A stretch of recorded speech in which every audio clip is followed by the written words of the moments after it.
1954ခုနှစ်ဩဂုတ်လ9ရက်နေ့မှာတရုတ်စစ်ပြေဒုက္ခသည်မိဘနှစ်ပါးကနေတစ်ချိန်မှာကမ္ဘာကျော်မင်းသားဖြစ်လာမဲ့ကလေးတယောက်ကိုဟောင်ကောင်မှာမွေးဖွားခဲ့ပါတယ်။သူ့နာမည်ကကျွန်တော်တို့အရန်ကြိုက်ရတဲ့မင်းသားကြီးဂျက်ကီချန်ပဲဖြစ်ပါတယ်။သူ့ကိုတရုတ်အခေါ်အရမြင်းနှစ်မှာမွေးခဲ့တာပါ။မြင်းဟာစွမ်းအင်ရီမှန်းချက်နဲ့အောင်မြင်မှုကိုပြသတဲ့လက္ခဏာဖြစ်လို့ယောက်ျားလေးတယောက်အတွက်မြင်းနှစ်မှာမွေးဖွားတာကကောင်းပေမဲ့ကလေးတယောက်အတွက်ဆိုရင်တင့်တော်တဲ့အိမ်တောင်ဘက်ကိုရှားရတာခက်ခဲပါတယ်။ကျွန်တော်တို့မင်းသားကြီးဟာတခြားလူတွေနဲ့မတူတဲ့ထူးခြားတဲ့အချက်ကမိခင်ပိုက်ထဲမှာ3လပိုနေခဲ့တာပါ။နောက်ဆုံးမှာခွဲမွေခဲ့ရပါတယ်။မွေးဖွားတဲ့အချိန်ကိုယ်လေးချိန်ဟာ12ပေါင်ရှိပါတယ်။12လမှာမွေးပြီး12ပေါင်ရှိလို့အများနဲ့မတူထူးခြားနေခဲ့ပါတယ်။ကျောင်းနေရွယ်ရောက်တော့အတန်းစာကိုမလိုက်နိုင်တဲ့အတွက်ပထမတန်းမှာပဲကျောင်းထွက်ခဲ့ရပါတယ်။အဲ့ဒီနောက်သူဟာ China Drama Academy ကျောင်းကိုတက်ခဲ့ပါတယ်။မိဘတွေဟာစီးပွားရေးအဆင်မပြေလို့ဩစတြေးလျဆောက်လုပ်ရေးလုပ်ငန်းခွင်တစ်ခုမှာကလေးလုပ်သားအဖြစ်လုပ်ကိုင်ခဲ့ရပါသေးတယ်။ဒါကလူသိနေတဲ့ကိစ္စဖြစ်ပါတယ်။1980ဝန်းကျင်မှာအနုပညာလောကကိုစတန်သမားအဖြစ်ဝင်ရောက်လုပ်ကိုင်ခဲ့ပါတယ်။9နှစ်အရွယ်လောက်တုန်းကတော့စကားတကားမှာကလေးတရုပ်ဆောင်အဖြစ်တရုပ်ဆောင်ခဲ့ပူပါတယ်။ဒီလိုနဲ့သူဟာစတန်သမားလူချမ်းအဖြစ်အနုပညာလောကမှာကျင်လည်တရုပ်ဆောင်ရင်း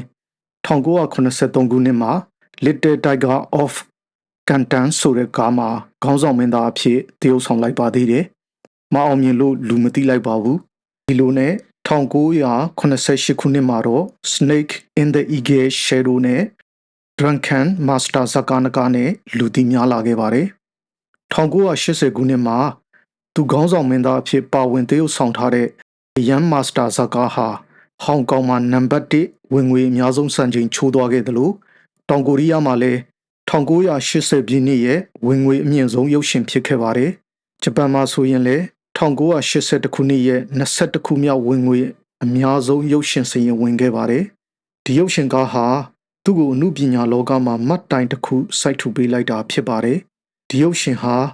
ဂျက်ကီချန်ရဲ့ဟာတာနဲ့စတန်တွေရောစပ်ထားတဲ့သူ့ရဲ့ကိုယ်ပိုင်ဟန်ကိုပုံမခိုင်မာစေခဲ့ပါတယ်။1988ခုနှစ်မှာရိုက်ကူးခဲ့တဲ့ Who Am I ရုပ်ရှင်ကားဟာဆိုရင်လည်းအချမ်းတန်းဆုံးအန်ဒီရဲ့အရှိဆုံးစတန်ပြကွက်တွေကြောင့်စတန်နဲ့ပတ်သက်လို့ရုပ်ရှင်သမိုင်းမှာထင်ရှားတဲ့ဇာတ်ကားတစ်ကားဖြစ်ပါတယ်။ဒီဇာတ်ကားမှာသူဟာအန်ဒီရဲ့ရှိတဲ့စတန်ပြကွက်ကိုလူစားမထိုးပဲကိုယ်တိုင်တရုပ်ဆောင်ခဲ့တာကြောင့်ဒဏ်ရာအကြီးအကျယ်ရပြီးဆေးရုံတက်ခဲ့ရပါသေးတယ်။ဒါကြောင့်လဲသူဟာအသက်ရှင်စေတရုပ်ဆောင်တဦးမှစတန်အများဆုံးပြုလုပ်ဖူးသူဂင်းနစ်မှတ်တမ်းဝင်ခဲ့ပါတယ်။ဒီစံချိန်ကိုရုပ်ရှင်100ကျော်မှ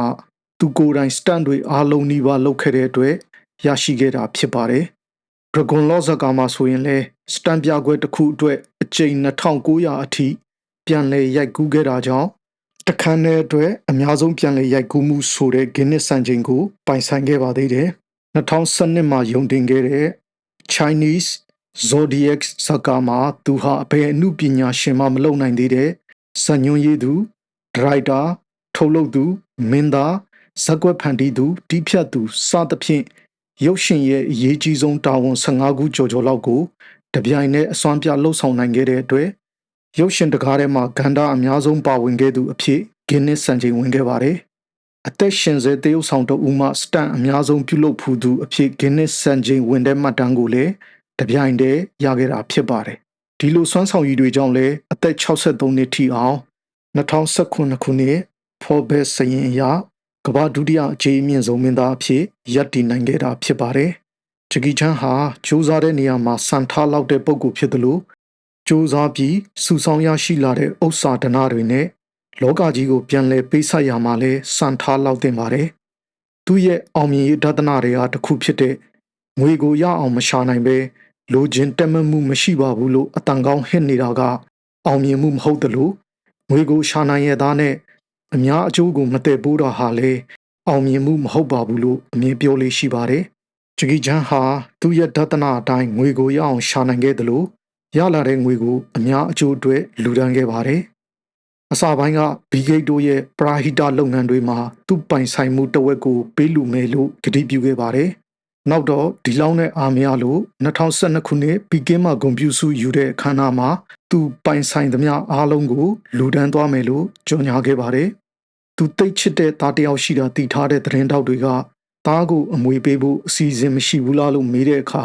ဂျကီချန်ကသူ့မှာကိုပိုင်ရည်ချင်းရှိတယ်ဆိုရင်ဘာမှပေးစရာမလိုပါဘူး။သူဟာသူရှာဖွေနိုင်ပါတယ်။တကယ်လို့သူ့မှာရည်ချင်းမရှိဘူးဆိုရင်ပေးလိုက်လဲသုံးဖြုံးပြီးကုန်သွားမှာပဲ။ပေးနေလို့အပူပါပဲလို့ဖြေသွားပါတယ်။ဒါကြောင့်သူ့သားကို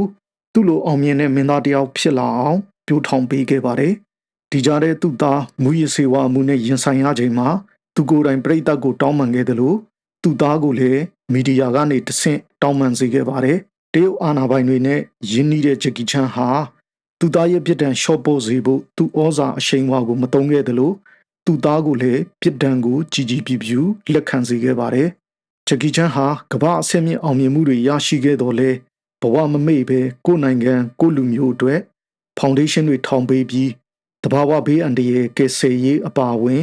ဘက်စုံကူညီပေးခဲ့ပါတယ်။အထူးသဖြင့်ငယ်စဉ်ကစာမလိုက်နိုင်လို့ကျောင်းထွက်ခဲ့ရတဲ့ဂျကီချန်ဟာတရုတ်ကျောင်းသားလေးတွေအတွက်ပညာသင်ဆုပေါင်းများစွာကိုထောက်ပံ့ပေးခဲ့ပါတယ်။ကျေးဇူးမမေ့တတ်တဲ့ဂျကီချန်ဟာသူငယ်စဉ်ကမိသားစုနဲ့အတူနေထိုင်ခဲ့ဘူးတဲ့ဩစတြေးလျမှာအဆင့်မြင့်ဆေးပညာသုတေသနလုပ်နိုင်ဖို့ဂျကီချန်သိပ္ပံစင်တာကြီးကိုတည်ထောင်ပေးခဲ့ပါတယ်။ဒီအပြင်သူ့ရဲ့အောင်မြင်တဲ့ပုံရိပ်ကိုအသုံးချပြီး UNICEF ရဲ့အဆင့်မြင့်တန်တမန်တဦးအနေနဲ့ကမ္ဘာတလွှားဖွံ့ဖြိုးဆဲနိုင်ငံတွေရဲ့မိခင်နဲ့ကလေးတွေရဲ့အရေးကိစ္စတွေကိုဆောင်ရွက်နေပါတယ်။ကျွန်တော်တို့ရဲ့မင်းသားကြီးဂျကီချန်ရဲ့ဘဝဇာတ်လမ်းကနေရလိုက်တဲ့သင်ခန်းစာကတော့အတန်းပညာကိုအဆင့်မြင့်မသင်ကြားခဲ့ရပေမဲ့ဝါသနာပါရာကိုဒီဇိုင်းမတ်စူးစမ်းလှုပ်ဆောင်မယ်ဆိုရင်အောင်မြင်မှုဆိုတာတစ်ချိန်မှာပြေးမလွတ်ဘူးဆိုတာရဲ့ဥစ္စာဒနာကိုစူးစမ်းရှာဖွေသင့်တယ်လို့ရလာတဲ့ဥစ္စာဒနာတွေကိုလောကကောင်းကျိုးအတွက်ပြန်လည်အသုံးချသင့်တယ်ဆိုတာရဲ့ဂျေဇုတရားကိုမမေ့တတ်သူဖြစ်တယ်ဆိုတာကိုသိခွင့်ရလိုက်ပါတယ်။အားလုံးစင်ဆက်မပြတ်စူးစမ်းပြီးလိုချင်တဲ့ပန်းနိုင်ကိုစွတ်ခူးနိုင်သူများဖြစ်ကြပါစေလို့ဆန္ဒပြုလိုက်ပါတယ်။